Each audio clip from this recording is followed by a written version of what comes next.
एक बात हमारे माननीय देशराज जी ने कही थी कि बारात का दूल्हा जो है राज्यपाल जी हैं। मैं आपके माध्यम से ये कहना चाहूँगा, फूफा जो होता है बारात में आखिरी तक थोड़ा नाराज रहता है, तो फूफा जल्दी बारात में आ जाएंगे चलाते हैं। उनमें शायद एक आईडी है ललित भाई सोया करके, उन्होंने सीधा लिखा कि 10 तारीख के बाद धुलाई होगी। अरे भाई, गुंडई है क्या?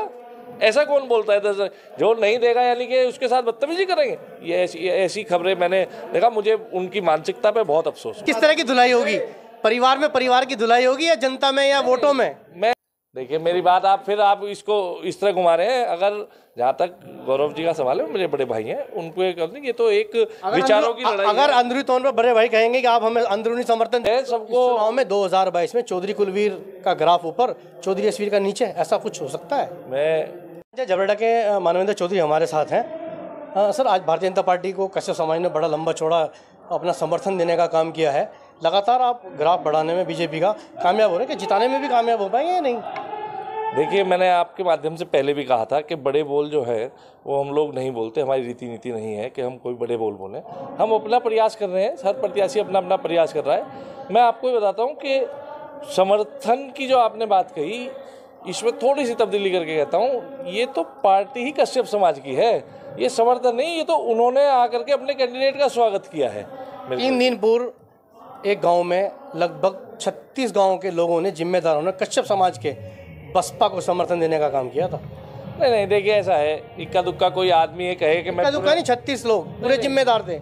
ये हमारी खबर भी चली थी दैनिक रुड़की पर। ये देखिए, मैं आपको बताता हूँ कि आपके सामने प्रत्यक्ष को प्रमाण की कोई जरूरत नहीं होती। आपके सामने प्रत्यक्ष लोग बैठे हैं। अब आप ये बताइए, मैं इससे ज़्यादा आपको क्या बोलूँ? ये समर्थन ही नहीं, ये तो इनकी घर है, इनकी पार्टी है, ये कोर वोटर है। भारतीय जनता पार्टी का शीर्ष नेतृत्व हमारे माननीय मोदी जी भी इन्हीं के बल पे ही प्रधानमंत्री बन पाए। चौधरी यशवीर सिंह की बात की जाए, क्या चौधरी कुलवीर की बात की जाए, उनका टारगेट डेलना ही क्यों है?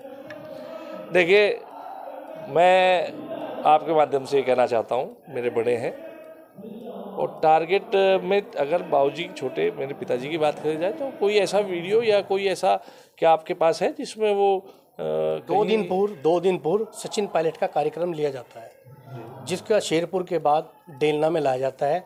वहाँ पे भीड़ ना जुटने पर अगले दिन फिर एक हरियाणा के विधायक को बुलाकर भीड़ जुटाई जाती है, फिर भी कुर्सियाँ खाली रहती हैं। मैं इसमें कुछ नहीं कह सकता, ये लोकतंत्र है। सबको चुनाव में 2022 में चौधरी कुलवीर का ग्राफ ऊपर, चौधरी यशवीर का नीचे, ऐसा कुछ हो सकता है? मैं आपसे फिर यही बात कहता हूँ, हम लोग उस पार्टी से आते हैं जहाँ बड़बोलापन या जहाँ बड़ी बातें करना हमारी पार्टी की रीति नीति नहीं है। हम प्रभु से, ईश्वर से डरने वाले लोग हैं, तो हम लोग अपने काम कर रहे हैं। डेलना में आपके तीर चलेंगे? देखिए, हम तो तीर चलाते ही नहीं है, हम तो हाथ जोड़ करके अपनी बात कहने जाते हैं। हम अपने हाथ जोड़ करके अपना प्रार्थना करते हैं, जो हमारा काम मांगने का है पब्लिक। मानवेंद्र चौधरी डॉक्टर गौरव पे डेलना, मखदूमपुर, डेलनी, झबरेड़ी में भारी पड़ेंगे? देखो, वो मेरे बड़े भाई हैं। मैं ये कभी आपको ये ऐसा नहीं कह सकता कि मैं उनके ऊपर कभी। सिर्फ चुनाव की बात कर रहे हैं, चुनावी दंगल की बात। चेयरमैन साहब, चुनावी दंगल में आप भारी पड़ेंगे या वो भारी पड़ेंगे? मैं आपको चुनावी दंगल बताता हूं। भारतीय जनता पार्टी जीतेगी? हाँ, बिल्कुल, भारतीय जनता पार्टी। भारी पड़ रहे हैं आप? देखिए, मेरी बात आप इसको इस तरह घुमा रहे हैं। अगर जहाँ तक गौरव जी का सवाल है, मेरे बड़े भाई हैं, उनको ये तो एक विचारों की लड़ाई। अगर अंदरूनी तौर पर बड़े भाई कहेंगे कि आप हमें अंदरूनी समर्थन दे दें, ये विचारिक लड़ाई है, और इस विचारिक लड़ाई में मैं भारतीय जनता पार्टी की विचारधारा से आता हूँ। मेरा राजनीतिक जन्म भारतीय जनता पार्टी में हुआ, और मैं मरते दम तक भारतीय जनता पार्टी का सच्चा सिपाही की तरह वोट मांगता रहूंगा। इलेक्शन कोई भी हो, छोटा बड़ा, सारा इलेक्शन एक तरफ से लड़ना है हमें। हम तो भारतीय जनता पार्टी के। क्या अपील करना चाहेंगे चैनल से? मैं चैनल के माध्यम से जो दर्शक देख रहे हैं उनसे यही अपील करना चाहूँगा कि देखिए, मेरा हाथ जोड़ करके निवेदन है, मैं उस पार्टी से आता हूँ। ऐसी कई पोस्ट मैं आपको साझा कर सकता हूं फेसबुक पे, जिसमें कांग्रेस के कई कार्यकर्ता ये कह रहे हैं कि धुलाई होगी, वॉशिंग मशीन में धुलाई कर देंगे 10 तारीख के बाद। तो वो तो अभी से थ्रेट देने लगे। मैं आपको आपके माध्यम से अपील करना चाहता हूं कि हम तो ऐसी पार्टी से हैं कि जिसकी रीति नीति में हाथ जोड़ करके विनम्रता से निवेदन करना है। और मैं आप लोगों से हाथ जोड़ करके ये अपील करता हूँ कि आने वाली 14 तारीख में कमल के फूल पर वोट दे करके हमें विजयी बनाएं। किस तरह की धुलाई होगी? परिवार में परिवार की धुलाई होगी या जनता में या वोटों में? मैं आपको बताता हूँ कि मैंने अभी देखा, मुझे बड़ा आश्चर्य हुआ। एक कांग्रेस के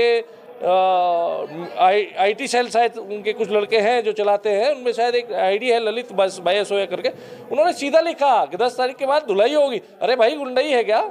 ऐसा कौन बोलता है? जो नहीं देगा यानी कि उसके साथ बदतमीजी करेंगे? ये ऐसी खबरें मैंने देखा, मुझे उनकी मानसिकता पे बहुत अफसोस हुआ। चेयरमैन साहब, जो तीर चलाते थे, चील का मूत की बात करते थे, भारतीय जनता पार्टी ने टिकट काटा हाईकमान ने, अब वो चुनाव में तो पूरा गैप है और दूसरी विधानसभा में इक्का दुक्का दिखते हैं और कहते हैं कि हम लोग तो भारतीय जनता पार्टी के सिपाही हैं, राजपाल मेरा छोटा भाई है, मैं तो चुनाव लड़ाऊंगा। अब गायब है यहाँ से। देखिए, मैं आपके माध्यम से एक बात कहना चाहूँगा। एक बात हमारे माननीय देशराज जी ने कही थी कि बारात का दूल्हा जो है राजपाल जी हैं। मैं आपके माध्यम से ये कहना चाहूँगा, फूफा जो होता है बारात में आखिरी तक थोड़ा नाराज रहता है, तो फूफा जल्दी बारात में आ जाएंगे लास्ट में। बारात का फूफा जो है वो जल्दी वापस ला लेगा काम का। नहीं, कहीं ना कहीं आप भी उनसे इग्नोर कर रहे हैं, आप भी मनाने की कोशिश नहीं कर रहे हैं। नहीं, ऐसा नहीं है। मैं आपको बताया तो, मैं उन्हीं की भाषा में आपको बता रहा हूँ। उन्होंने बारात का दूल्हा राजपाल जी को बताया था, तो उन्हीं की भाषा में आपको, मतलब उन्हीं के मजाकिया में मतलब कि शादी में फूफा कई बार नाराज रहता है, तो फूफा को मनाने का कार्य जारी है। फूफा जल्दी वापस आकर के ये थे मानवेंद्र चौधरी, जिन्होंने कहा है कि हम फूफा को मनाने में देशराज विधायकपुर जो है उन्हें कामयाब रहेंगे। मैं दैनिक रुड़की से झबरेड़ा विधानसभा से रियाज कुरैशी।